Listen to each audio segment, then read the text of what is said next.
Hello and welcome back to Gaming is Therapy. I am Defied Reality and today I'm bringing you episode number 5 of our EFL Fantasy Football. So in episode number 4, Random Geezer had a slight dilemma. He still had Super Sammy Smolix in his team, who we all know has now signed for Ipswich Town. So unfortunately he had to make a real tough decision. He had a nice looking squad on paper. Would have been interested to see how Blackburn done against Norwich if they had Super Sammy Smolix, as they did manage to get a 2-2 draw. But the question is, who did Random Geezer bring in to replace Sammy? Wow, Brownhill, and he nailed 13 points. Fantastic looking midfield with 25 points. Alfie May got him 6 points. Ventinho at Burnley got him 10 points. I was hoping that Ventinho would actually get a few more considering Burnley won 5-0, but 10 points is still a fantastic return.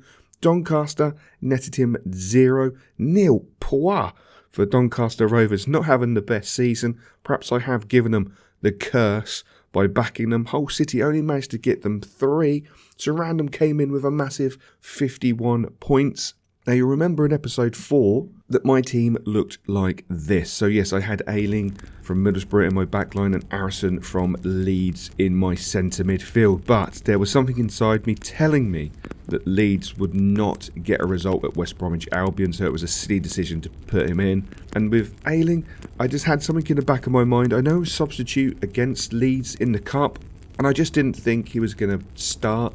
So I made a couple of swift changes to my team just before kick-off, and this is who I brought in. So I went with O'Shea, who I was really impressed with on the first game of the season for Burnley against Luton. Really thought he looked something quite decent. The 25-year-old has been linked with a couple of clubs in the Premier League, most likely going to move on. Aronson, I replaced him with Jones. Young lad at Middlesbrough, I think he's a fantastic little player and I thought he could do me some business, but to be honest, I did not expect Derby to beat Middlesbrough 1-0. Both my Middlesbrough players let me down, which is a great shame. But again, you can't predict the Championship, League 1, League 2. The only positives I can take away from another fantastic weekend of football is Colchester United managed to get the first points of the season on the board. We were lucky not to be 2-0 down by the time we scored. First half, they had a lovely opportunity, but we done what we needed to do, which was defend, and then we took our opportunities. Overall, from a points perspective, Alfie May done me some business. I've got some real problems to think about. My front line's not doing me any real favours, and my midfield is struggling. That seems to be a week-by-week thing. The only plus I can really take is Burnley got me 9 points, which is fantastic. AFC Wimbledon didn't even have the decency to do me a favour after a battering Collier in game week 1, but there we go. We will take that on the chin. How does that leave us from a points perspective? Well, both of us now 51 points. We tied the week, which I'm quite happy with. It's not a loss. I haven't made any inroads on the overall points, but I didn't lose, which is fantastic. So we are tied for week 2.